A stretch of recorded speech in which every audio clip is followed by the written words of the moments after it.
Hello, and welcome back to the series Allowing Abundance. I am April Wyatt, your wellness advocate, and I'm here to offer you different holistic approaches so you can live a more abundant life. And what I love about being a co-creator with other like-minded souls is how it literally raises the vibration, allowing yourself to be open and receive as we co-create together here today, which is the source of abundance.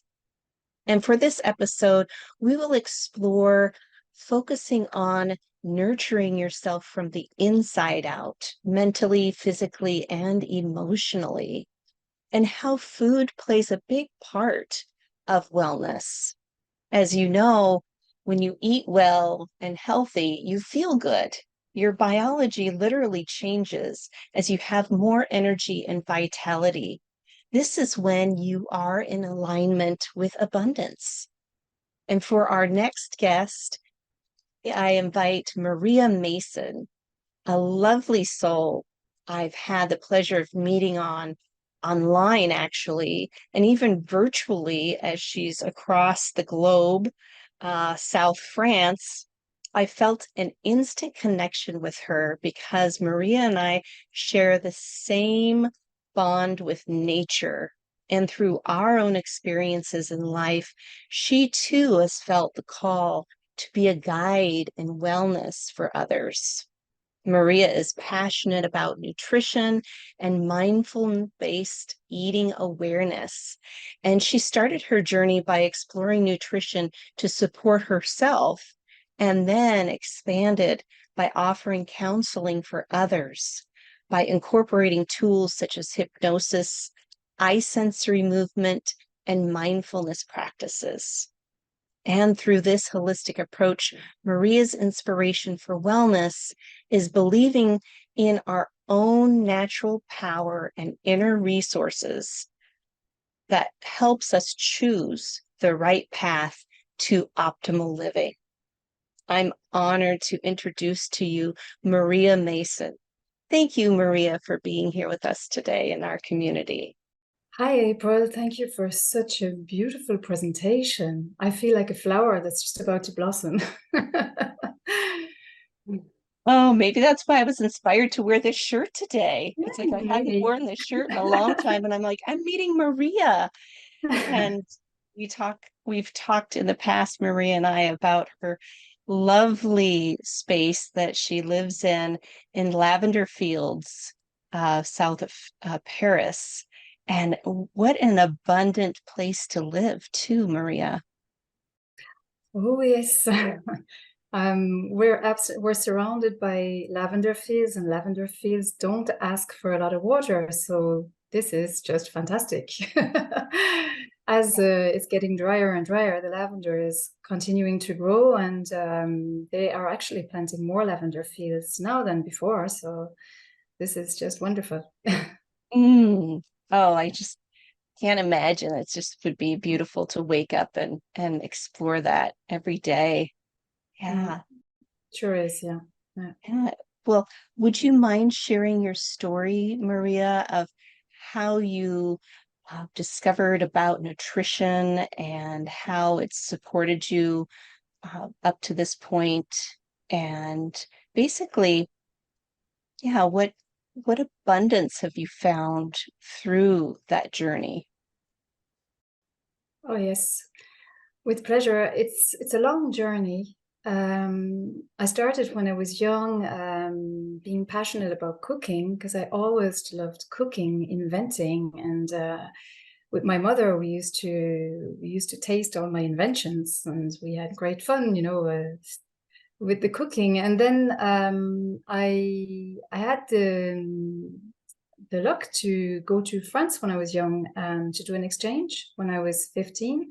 And then I really loved France. And what really hit me was that the French, they sat around the table, and it was a real moment of communication, of taking time to eat. You could see that they really appreciated the food they were eating, and they would spend hours preparing just one meal. Like at 15, we spent a full day eating a paella. Can you imagine spending a full day about preparing it, eating it, talking Oh, together and everything. And I found this just fantastic because there is a big difference between the way we ate in Ireland when I was small. It was more, you know, you eat to live, whereas in mm, France they seem to live to eat. So I really love this, you know, and then I went back and I love the French language too. So I was forever talking to myself in French, and I came back when I was 18. So when I came back, I really felt at home in France, but it was a very stressing moment for me. I felt really uprooted. You know, I had lots of symptoms, but I was still passionate about food. And the first time I went back to Ireland, I went back with a cake with triple chocolate layer. So there was white, brown, and dark chocolate. And I said, I must bring this back home to my family for them to taste.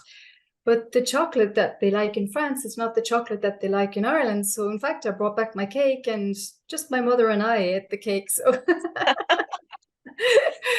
so I was really passionate about this food that, you know, people didn't really understand in Ireland what I was passionate about, you know. And I was also a bit obsessive about food because I kept thinking of food. And every single moment, even when I'd be talking with someone saying, when is the next meal? When is the next meal? I was really obsessive. So this was a bit too much, you know, in one way. But I was discovering so much, you know, at 18, there was the language, the mentality. I mean, I found this wonderful, you know. So I did actually, I had, as it was a stressful period too, I did have some stress, we say stress alerts, mm. stress symptoms. So actually, I was compulsive in eating. I remember one day nearly eating a full salad bowl of chocolate mousse. And I mean, I felt really, really bad afterwards. Of course, I didn't feel good. And I actually also had very little money. So I was actually very hungry too. So I was living in a type of a lacking food. Um, you know, I could say that another way, say I was lacking in food, I was lacking in money, and I was jumping on the food that I loved. And I got to know a French pâtissier who was working in Maxime. Maxime, it's a very good restaurant in France and in Paris, and he would bring me back the cakes they were going to throw away, which didn't help at Oh. all. And of course, I always said, bring back chocolate, chocolate, chocolate, until I made myself so sick. So I also had started developing body symptoms. I had irritable bowel syndrome. Mm. I had nausea. I mean, I really didn't feel good. But then there were lots of wonderful things at the same time. I even started becoming hypochondriac. So I had always been really close to nature and close to what is natural, and our body is natural. And I always found that fantastic. My biology lessons, I really I loved the biology lessons, and I still remember my teacher who was called Mrs. Ralph, and I loved the way she taught us. And I thought of the body and what was happening in my body, and I kept thinking of it, you know, what is happening? And there must be something that I missed out, or that I must learn, or that I must, you know, must do. And I was thinking there must be the psychology, there must be the metabolism. They're asking myself all these questions, and I wanted the answers, and I was so curious because I'm a very curious person. And I said, okay, I'm going to study dietetics. So this actually turned into studying nutrition instead of dietetics, because I suppose it was more suited to me too, because I really wanted to know everything. So I started learning nutrition. I was learning in the day. I was working at I was working in the day, learning at night, and then I was working in the year, and I had my holidays. My holidays was working to earn money. So I paid for my studies, working and studying at the same time. And I did my nutrition degree. So I ended up with a master in nutrition, and still passionate about nutrition. But I hadn't managed to associate it with psychology, and I wanted to. So I did start working in dietetic foods, and then I went on to study psychotherapy. So what I didn't mention as well, that when I arrived in France, I mean, I was suffering from trauma, but I didn't know it, in fact. So it Oh, wasn't one of the reasons why I was so stressed when I did arrive in France. So there were lots of things I had to work on psychologically, and I went on to I went to a school that was teaching me lots of different methods. So it was a psychotherapy course, but in the psychotherapy course, I could learn lots of different methods. So I just fell in love with hypnosis, and I went on to go deeper into hypnosis and to become a practitioner. And then I wanted, of course, well, I always wanted to go to the root of everything. So I wanted to learn how to help people who had trauma. So yes. I learned how to help people with trauma with eye movement therapy, and then I said to myself, well, okay, you have two hats, psycho and nutritional. What can you do that just you can do and help people with? So I said, okay, Yes. maybe I can associate the two together. So then there was the COVID, and I said, okay, I have time. What will I do? So I decided I would do research to help people to lose weight, because I had lots of people coming to see me that were suffering from well, we say is they'd come to see me saying they wanted to lose weight, but they were actually suffering a lot about their food behavior. Yes. Lots of people would be interested in just the psychological side and not the nutritional side, or rarely it was just the nutritional side. So I had everyone that came didn't want to do a diet, and I never gave a diet to anyone, but I could see there was a lot of suffering in this population. But I could see that it was complicated to link nutrition to psychology, because there's one thing that stops people from advancing psychologically is when you're too severe with nutrition. So Mm, you have to have a good balance between the two. So the behavior has to evolve. And when the behavior evolves, well, then it's much easier to make good nutritional choices. So you can't really advance straight away in nutrition. And the psychological side is very important. But then there's also another side to it. It's the metabolism. So what I saw is that your metabolism can make you psychologically not feel very good. So we do actually know that there's inflammation in the brain of people who are depressed, that there are different bacteria in your intestines that are linked with different psychological symptoms. So there is the metabolism that's important. So I said, oh, this is big. What am I going to do? So I said, okay, I think one of the things I can do is say maybe just learn about mindful eating. So I said, okay, I'm going to learn how to do mindful meditation. So my first option was to learn how to be a mindful meditation coach, learn it for myself. So I learned all this. And then I was reading lots of documents, scientific documents to help people. And I kept seeing MB Eat, MB Eat, MB Eat in lots of documents I had seen. So MB Eat means mindfulness-based eating awareness training.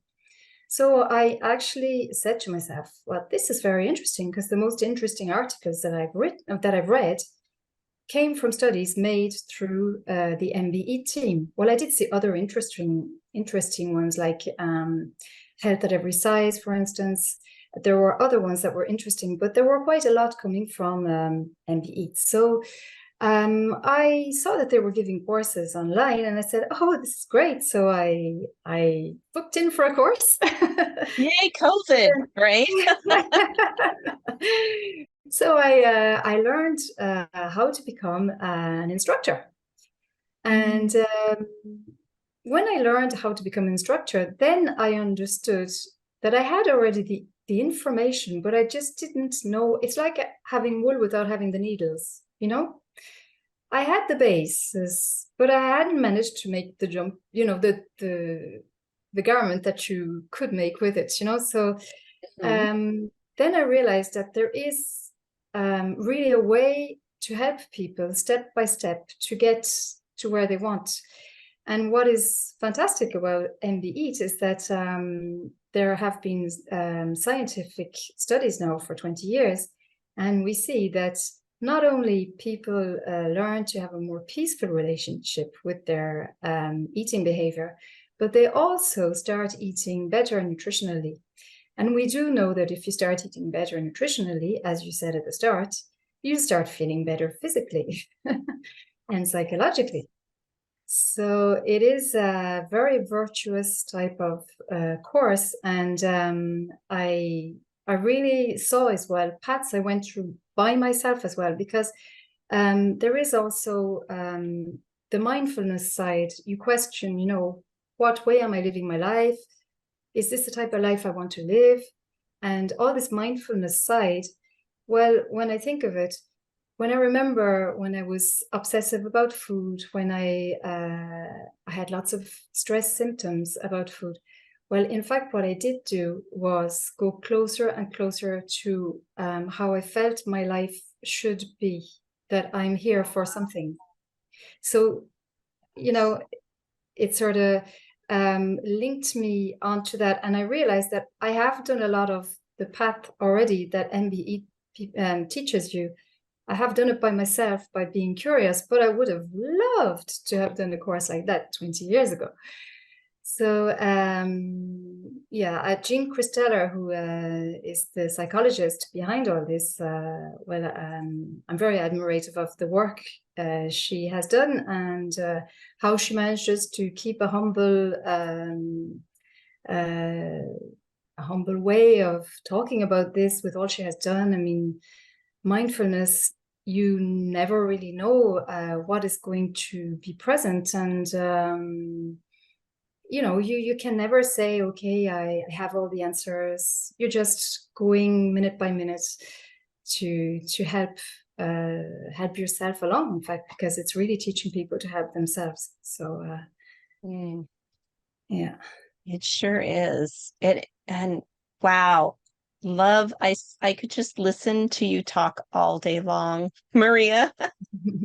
And your stories and just how you illustrated them so perfectly for us of you coming from Ireland and into Paris and experiencing uh, those food. Um, I don't know if we call it, would you call it insecurities about food Yeah, well, or it was the trauma? insecurity. Yeah, well, I think there was insecurity about myself. I mean, my stability and being uprooted didn't Ah, help. So it was, everything started at that age. My symptoms, everything. wow. And just even you saying uprooted makes me think about, you're taken out, you're put Mm. into a different environment, you're trying to figure things out, and that really heightens the sympathetic nervous system. Yeah.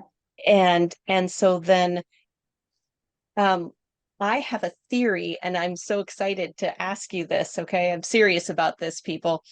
I have a theory about that. And so when our sympathetic nervous system is switched on and it's on hyperdrive, right? Because we're insecure, we feel uncertain.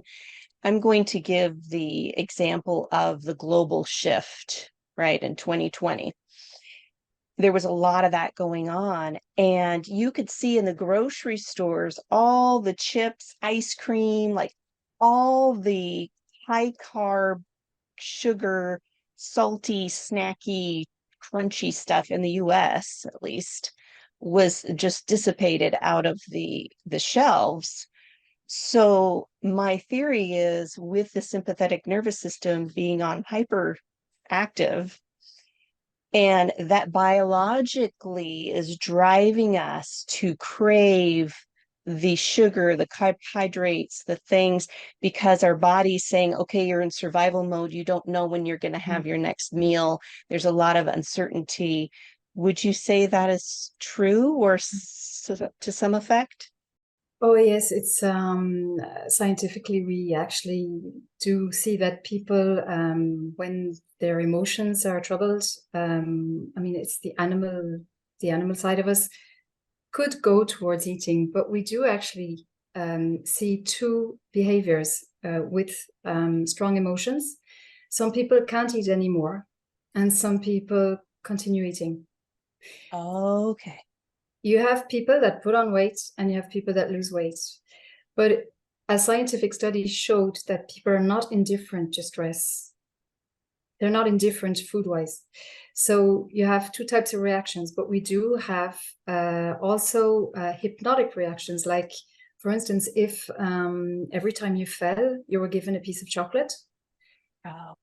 then you have learned subconsciously that chocolate is the answer. I have an example with my daughter. I used to give her bottles of water. You know, she used to drink a lot of water, and of course, she was my first baby, so I thought that she was thirsty. In fact, so I was giving her lots of water, but she must have been crying sometimes for an emotional reason, and I didn't realize it. So I was giving her water, and one day she went towards a little child that had fallen. She had run into the house. She went to get a glass of water, and she gave him the glass of water and said, "Yeah, here, take this water. You'll feel so much better afterwards." Oh, oh, bless her heart. Yes. Yes. And I see what you're saying with that. Yeah, we are conditioned. We learn that association with an emotion to food or Yes. to our environment. Yeah. We actually, when we eat, it's as if we've already been formatted to eat the amount we eat and the way we eat. We already have a quantity in our minds for the food that we eat. We already have all that is. It's as if we've weighed it already inside ourselves. We've already planned in advance without knowing it subconsciously how we're going to eat. In fact. So being mindful with food is really coming back to what is happening now. And is it okay for me now? Because there were moments in life where maybe it was good or helpful to eat in a certain way. Because maybe, for instance, someone who ate too much one day, it helped them not to be stressed about something else. Okay, one day is okay. But if you do that all your life, that's a lot of food eaten that you don't really need, in fact. So, and then you also have marketing. I mean, our adolescents are so hypnotized. They Mhm. they are hypnotized, and we hypnotize each other between each other. Like, for instance, having an aperitif. It's a sort of a ritual for lots of people, and rituals are sort of hypnotic moments. You're expecting them. In fact, it's like smoking. You're expecting to smoke your cigarette when you drink your alcohol or when you drink your coffee. It's been taught to you, but it doesn't mean that you need it. It's as if you're filling the space with everything that was in that space the last time you lived a context that was very similar to it. So if, for instance, every time you drink coffee, you smoke a cigarette, well, then if you drink your coffee without the cigarette, then you feel there's something missing. But in fact, Mhm. if you're mindful about drinking your coffee, you realize that you're actually living a full moment. Ah, yes. Oh, I really love that. So go a little deeper with that, Maria. Um, Lacking of something is, it can be something that has been there for a long time in us, something that we are taught to we're taught to be in the lacking because of experiences in our past. So in fact, today, if you just come back to what is happening, what emotions am I having? Do I have some urges in me? And if you can look at these and sort of not move, just observe them, that is mindfulness. We just don't necessarily move, we observe. Then you learn so much about yourself. And learning about yourself will give you the space to be able to change what you will do, in fact. Hypnosis can help you too, because hypnosis is working with the part of you that subconsciously has learned things. So if subconsciously you have always done in a certain way, well then you can actually work with a hypnotherapist to go towards living whatever you're living in another way and building new resources. Well, you have the resources, but using the resources that you have. We don't use all the resources we have necessarily. We don't necessarily believe we have them even. So hypnosis is actually we look for the resources in the person, and it's the person themselves that finds the solution. In the same way as mindfulness, where you look at what's happening and you find your solutions. But in mindfulness, it's all you finding your own solutions, choosing, and you can feel really strong with that too, because you know, oh gosh, it's really me who did this. Even if you're taught it, you know, you don't feel, oh God, I went to see someone who did something for me. You know, I have the choice. I can make my own choices. Whereas hypnosis can help you maybe to make some things go quicker, for instance. It could help you to manage, say, in a shorter time what you have been trying to do with mindfulness. But it will never replace the fact that you observe yourself regularly, because we do learn to observe ourselves and to take this time to be with ourselves. It's, you know, mindfulness is sort of coming back and being with yourself, whereas hypnosis, it's a moment where you're going towards a change, and they're very complementary. In fact, they're not at the same place. Mindfulness, you get to know yourself more as well. Hypnosis, then if you know yourself more, well, then you know better what to say to your hypnotherapist. What do I need to work on? You see what I mean? Yes, I do. I do. I love how you bridge them. And so what I'm hearing you say, like mindfulness, we can observe, as I've learned through my own mindfulness practice, and that really empowers me. I can only speak from my experience, right? It really empowers me to, just as you said, Maria, like, wow, I did that, or oh, that was a little easier than I thought it would be, because the mind is so caught up in all of those ruminating thoughts about the past or the future and is rarely in the present moment. And mindfulness just drops us down. And then with the hypnotherapy, I want everybody to just relax a little bit about that, because there's a stigma tied to that cliche of somebody, you know, holding a watch and programming your mind to go do something. And when, from my understanding of hypnotherapy, it's just being guided into more of a relaxed state. It's almost like you're in between awake and sleep. And Yes. and then the person just guides you to reflect on certain things that are coming up, whether it's emotions or maybe some visualizations. And then just having a different approach to that part of you that is in the subconscious. Yeah, there are lots of different ways actually of practicing hypnosis, but really the basis is knowing people have resources and looking for them with the person and helping them to use them. Whereas with Yes. mindfulness, you just come back to yourself and you get to know yourself better and better. But I have actually seen traumatism disappear through a meditative state as well.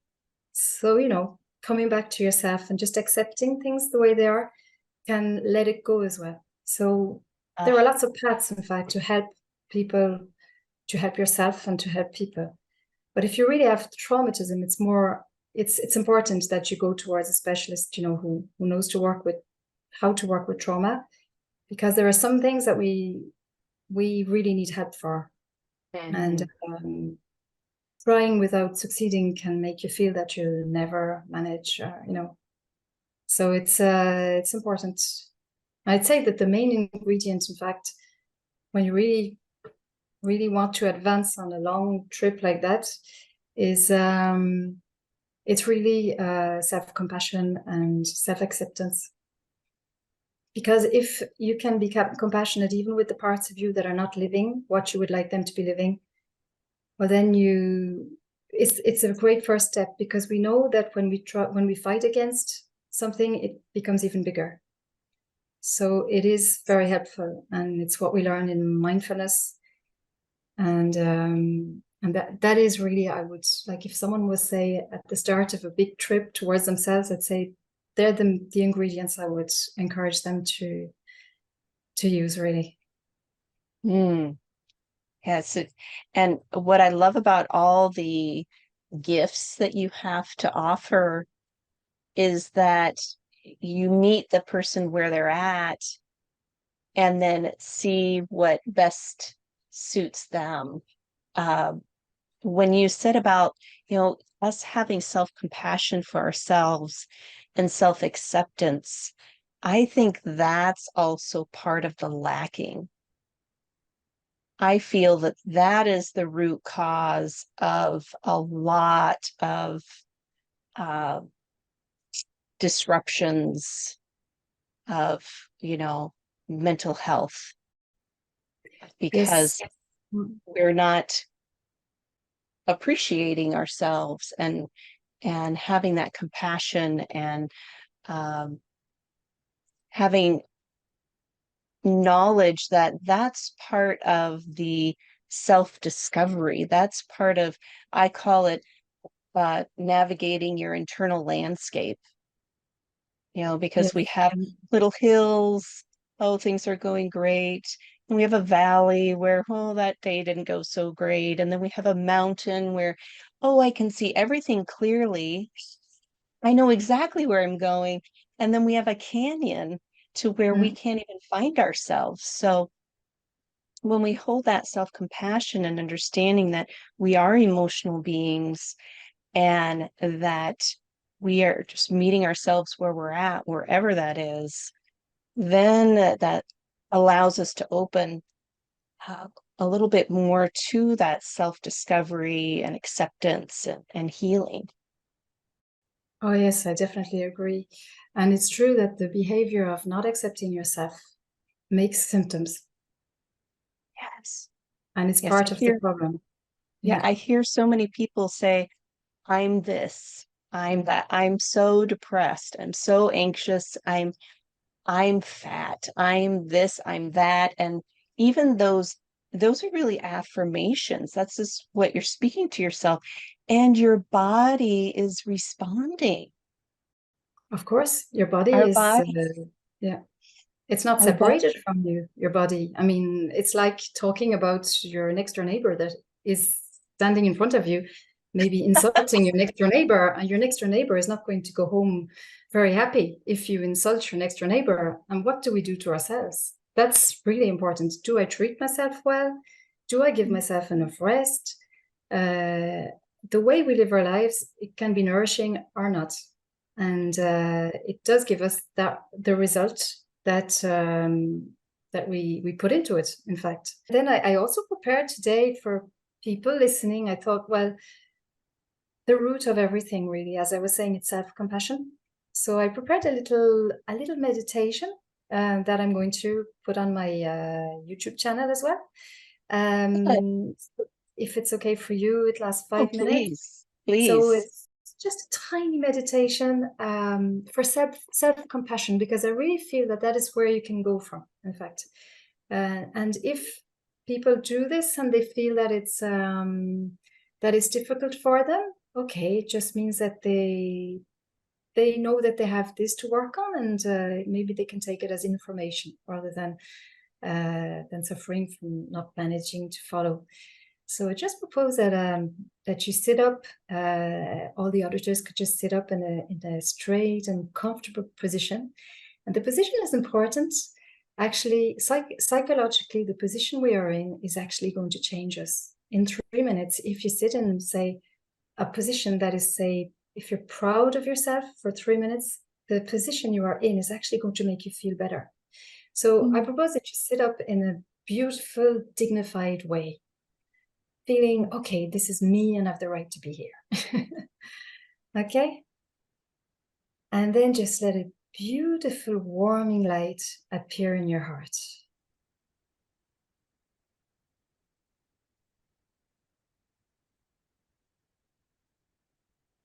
Let this light fill every corner of your heart so that your entire heart warms up and lights up.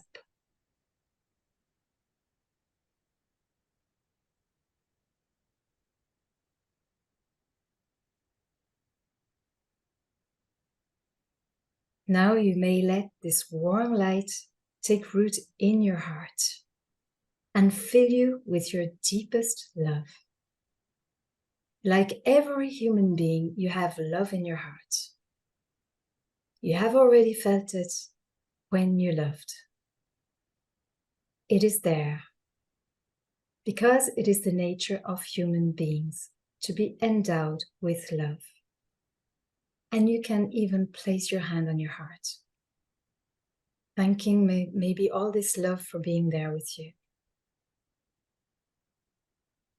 Now, let your warming light of love spread throughout your chest. And with each in-breath, it progresses throughout your body.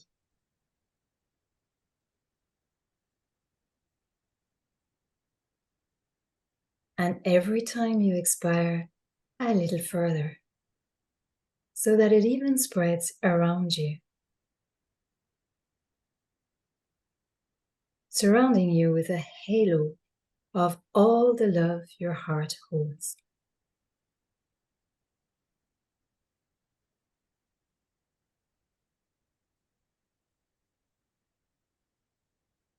Now, invite the baby you once were into this halo. You may decide to make the gesture of holding the baby in your arms, letting your body decide if it wants to make any loving movement for the baby. If your mind wants to whisper words of love, offering this love freely without expecting anything in return. Appreciating the baby for who they are simply.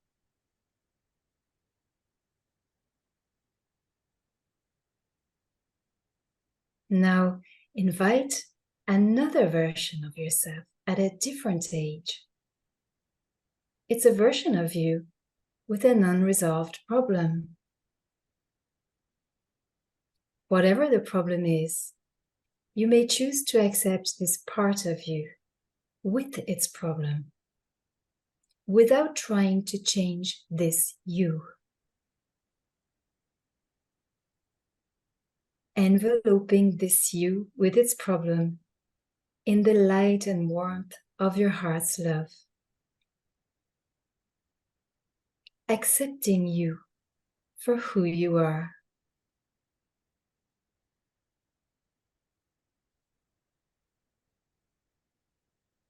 Then you may say to yourself, my heart belongs to me. My heart is full of compassion and warmth. And I can trust in my heart's ability to give me nourishment whenever I need it. My heart belongs to me. My heart is full of compassion and warmth. And I can trust my heart's ability to give me nourishment whenever I need it.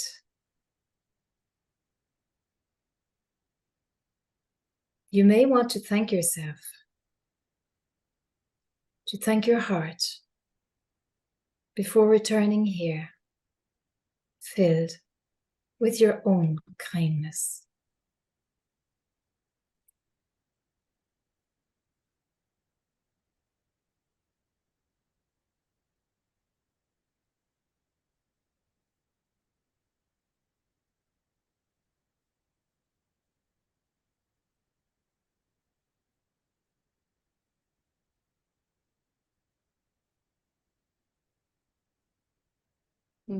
Just really feeling that glow. Oh, that was beautiful, Maria. Thank you, April. Yes. Love the whole just embodying that beautiful love and that glow and, accepting parts of ourselves that it could be challenging, right, for Yes, we often, in people. fact, we suffer twice very often because we live something that made us feel bad, but we feel bad because we feel bad. So it's like two knives. It is. It's already, if you can be compassionate about the fact that you got the first knife, well, you're not putting the second knife into you already. Doing that is already good. But maybe you can help with the first knife by being compassionate as well. Yes. Oh, that was beautiful. Thank you. Thank you, Maria. You're welcome. I'll be putting that up on my YouTube channel. So if anyone wants to practice it more and more and more, well, it could be as good as as any other treatment. Never know. Of course. And the energy is there. It's there. Your voice, your essence, the energy is there for support. It's helping a person to listen to themselves and know what do they need. In fact, some Yes. people need more of a certain amino acid or whatever to concentrate. For instance, I had a young boy who came to see me, and he was doing an important exam and he couldn't concentrate. So I taught him how to meditate, and I explained to him that the food he was eating, in fact, was actually stopping him from concentrating. So he changed the food. Instead of eating sweet food in the morning, he started eating savory. And he said to me, that's what I feel. I've always felt I wanted to eat. I Ah, would eat an amount of eggs, an amount of tuna. And he said, I would just eat an enormous amount. He said, I always felt I had to eat this type of food. So he started eating differently and doing meditation. And he came back to me and said, I know how to do now. It's okay. oh, So that is amazing. I love that story. And just listening to that, it's just about us listening to our bodies too. yeah. In fact, I've had points to where it's like I'm going to eat something, let's say it's something sweet, and I'll ask my body, I'll hold it in my hand and I'll pause. Literally, I do this and I'll ask, is this is this what's right for me right now? Or is this going to really nurture me?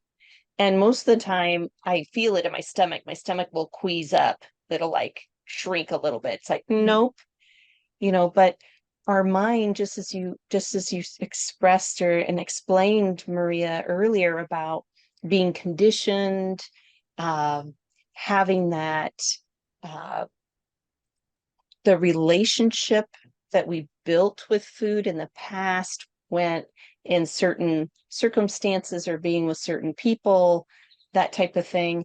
And we just automatically, psychologically go for that food when our body is like, nope, but we're not listening to our body. We're not with our bodies in that moment. So, What you're saying is really interesting because, in fact, it's actually, as I had irritable bowel syndrome, it's something that I developed through time is, okay, listen to your body. What does it want? Because I developed food intolerances, and I even ended up with candidiasis, which meant that I couldn't eat any sweet food anymore. And in fact, when I realized I had candidiasis, I had actually stopped naturally eating anything sweet because I was listening to my body, because I knew it wasn't okay for me. And normally when you have candidiasis, you're attracted by sugar. So in fact, you can actually develop this intuition. It can actually start half an hour before a meal. You can start asking yourself, what would I like to eat? And there is one meal that's fantastic to do it for, but it means taking the time to eat this meal is the breakfast. Because at breakfast, we don't really have a certain meal planned out. I mean, everyone doesn't necessarily eat the same meal, the same breakfast. So what I do is half an hour before, more or less, I ask myself, well, what? And I just leave it come. And my table is just covered in food. There's, so many choices, and I'm sort of there, okay. And what is the quantity that is good for me? And, it's really just opening up to what your body's going to tell you. And sometimes I'm sitting down eating and I say to myself, oh, I just start thinking about sunflower grains or something like that. And I say, okay, I heard. I go and get my sunflower grains and I put them on my dinner. But, it's sort of, yeah, you can really develop intuition. And our bodies are actually very intelligent. And that is actually at the root of mindfulness eating training. It's coming back to our bodies that are going to give us information, but not just listening to our bodies, also listening to, say, our organization. For instance, imagine you're not very hungry. You're listening to your body that says you're not very hungry and it's dinner time, but you're going to be spending 8 hours without eating. What do you do? So you're going to mix what we call outer wisdom, which is, I know that I won't eat for 8 hours, and inner wisdom, I'm not very hungry. So what do? You say, okay, what's the best between the two now? Is the best that I eat very little because I'm not really hungry, and then I'm going to be hungry in the afternoon? Or is the best that I eat, say, enough to hold me for 8 hours, but just enough knowing that I'm not too hungry. I don't have to eat really a lot because I'm already not too hungry, but maybe I can decide to choose something that really suits me in between. Yes, I like that idea, and just meeting in the middle, Yeah. right? Knowing, yeah, because I think a lot of people, and that was another thing as you're talking about that, is the time regimen of, okay, you got up, you need to eat breakfast now because your day is going to be so busy, but your body hasn't even woken up yet to digest the food, to intake it. This is my thoughts because that's how I feel.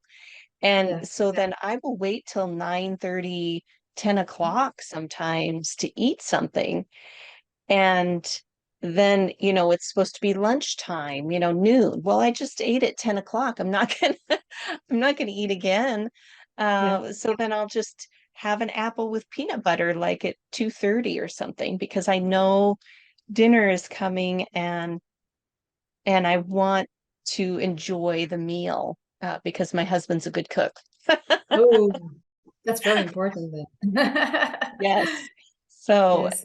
I really enjoyed hearing you say that, because then it makes me feel like, oh yes, I am doing the right thing. I'm listening. Well, it's Doesn't not have because to I look say it. a certain It's not way. because I say it that it's right. What's right is what's good for you. Yeah, it validated. How's that? It validated the way I'm working with my body. I'm Yes. like, I'm acknowledging it. And And go ahead.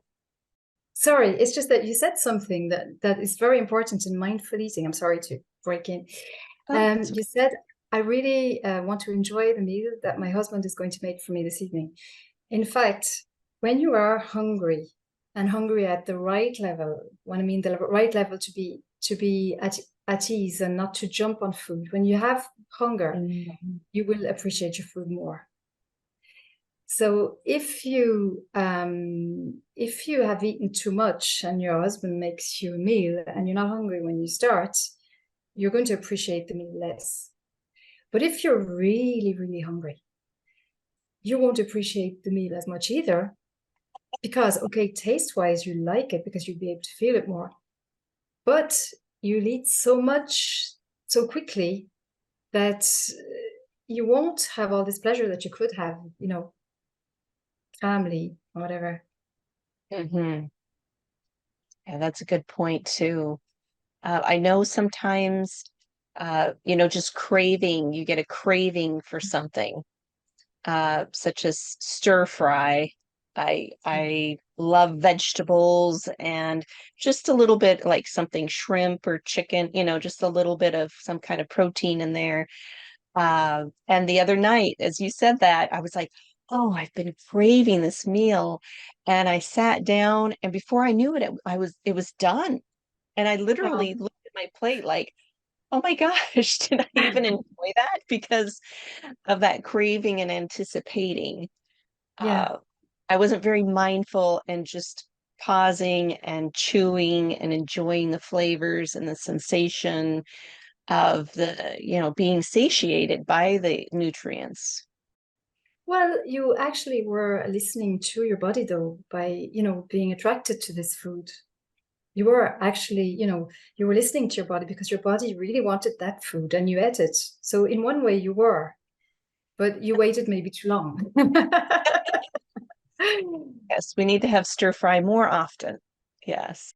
Yes, maybe. Bringing this back to uh, abundance and how you shared about, again, the lacking, um, and us being detached from ourselves, from our bodies, and not appreciating or having that self-compassion, that's going to really put us in a mental state of, again, lack or not enough. Yes.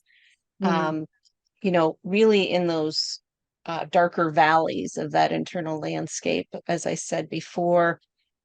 And then there we can't see or appreciate the abundance that we do have with either food or the environment that we're living in or nature or being with others, because, you know, the abundance is already within us. It is. Right? It's already there. But the environment, it's the reflection of us. Mhm. If we are in better health, the environment is in better health. And if we look after the environment and the environment is in better health, we also are in better health. In mindfulness, we really link ourselves to the world and we know what is happening. Well, we look at what's happening in reality. We never know full reality. We look at what's happening in reality. And in fact, when you eat food, it comes from the world and you're going to link yourself to where it comes from. But it's also going to, afterwards, if you have taken lots of medicine because you're sick, it's going to go into the environment too.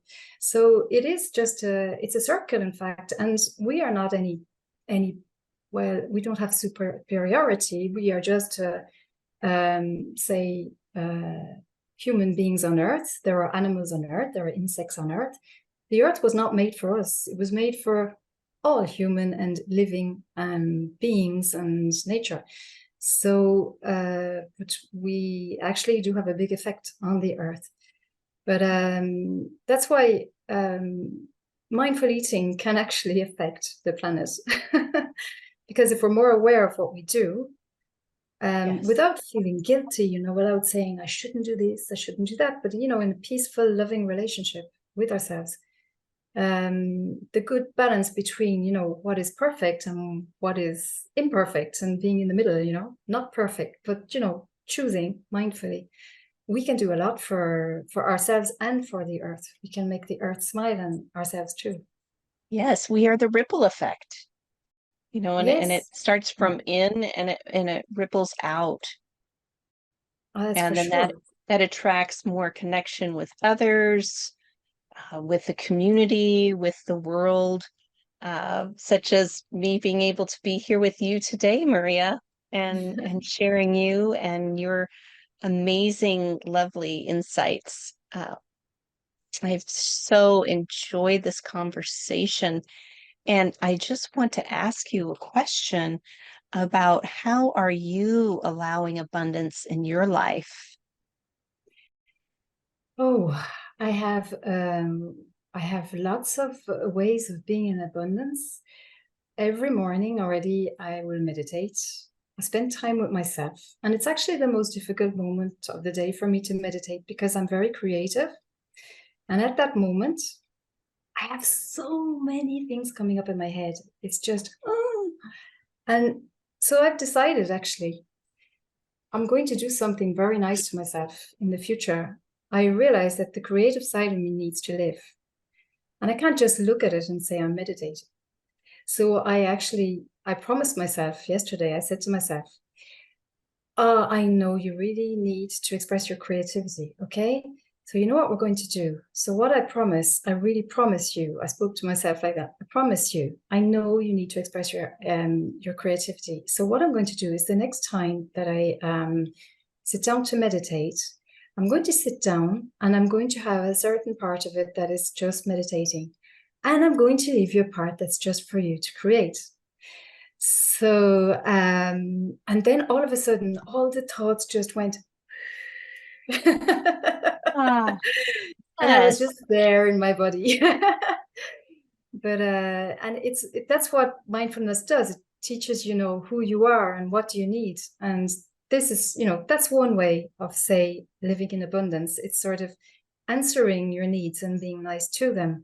And then of course there are other things that will bring abundance. There's the relationships around you and making those relationships the most helpful possible, putting words on things that are not necessarily easy to put words on. And even if you are angry or, you know, not feeling good, it's finding a way so that relationships can continue in the best healthy possible way.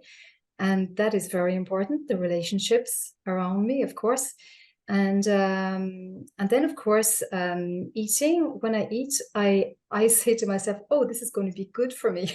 It's not, you know, this is like, for instance, even if I really feel like eating chocolate, because of course I can feel like having chocolate, I notice that if I have a pain in my stomach, I want to eat chocolate, but it's not really the best thing to eat when you have a pain in your stomach. But sometimes, like, I would say have a need for chocolate, and I say, but my need is bigger than usual. I need a bigger amount of chocolate than usual.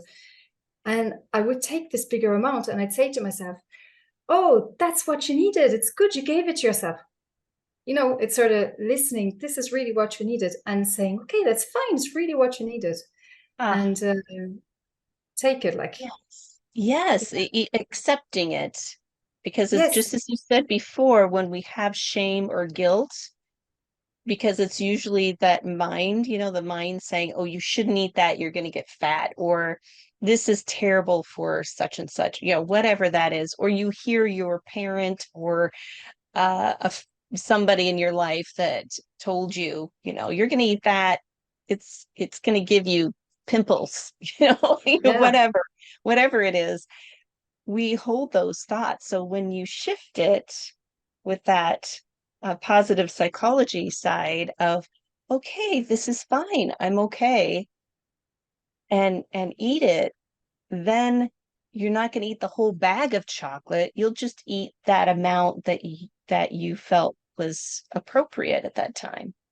if you allow yourself, you can. And then if I continue on with the answer to your question about abundance, what else would I Yes. do? What's really important for me is nature.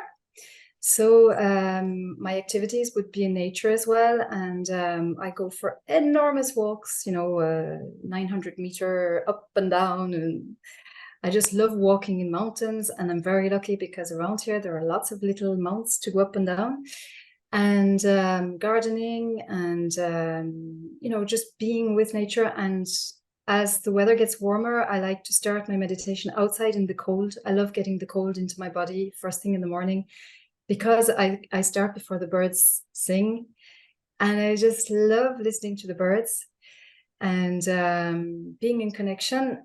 And that is really part of me, because I have memories of being young in a sandpit, sitting down with insects sitting on my fingers, because I used to do that when I was small too. When I was really, really small, I was about 4 years old, and just being connected.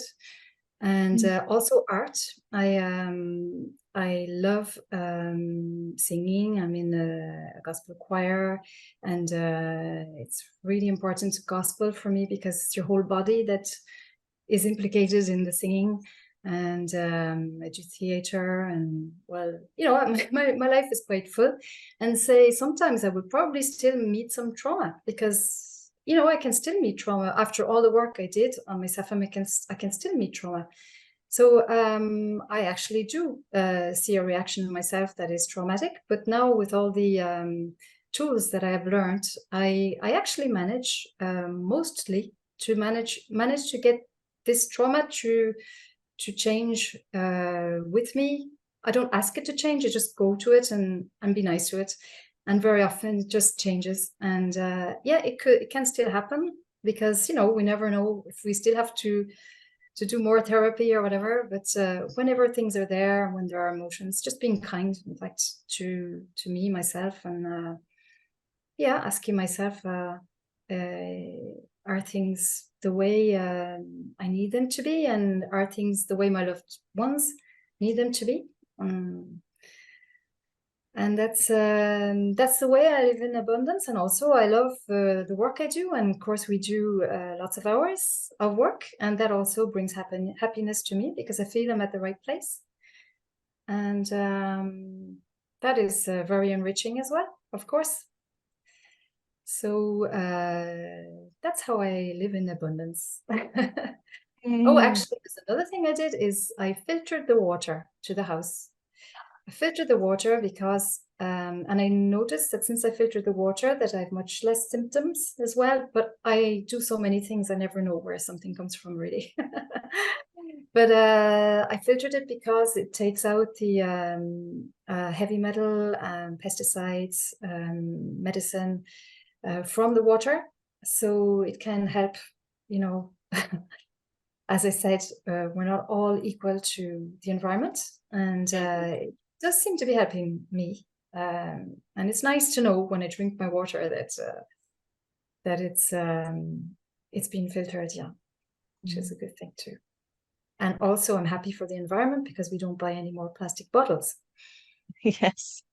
Yeah. Oh, you just have so much abundance, Maria, and I'm just grateful for you to be here today to share your abundance and your gifts with others.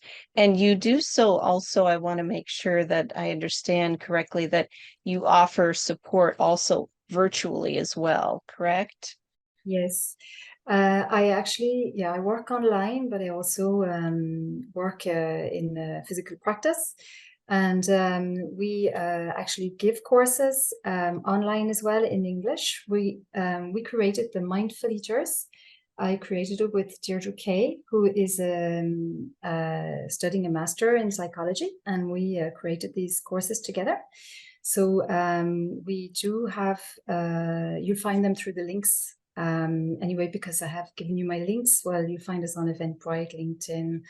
I have a site, and I also love making audios. So I had until now done mostly French audios, but since I met you, April, I've been working hard on the English ones, and Oh, so there are a few coming out really, really soon, and mindful eating ones as well for people who want to start that you'll be able to do at home. And yeah, and then of course I work as a counselor, traumatism, hypnosis. It's sort of really going towards what you want. In fact, you know, being accompanied towards what you want. I have also on my YouTube channel, I have relaxation meditation, and I have actually mixed meditation a bit with hypnosis.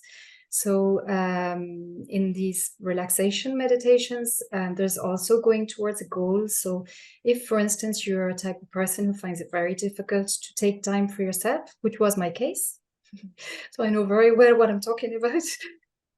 This can help you actually to manage better, to take time for yourself. And that could be maybe the first step, also going towards, say, looking after yourself. Because if you can't take time for yourself, how can you start looking after yourself? ah, I'm going to write that down. It's so true. Yeah. Yes. And Maria, you mentioned your YouTube channel. What is your YouTube channel's name or title?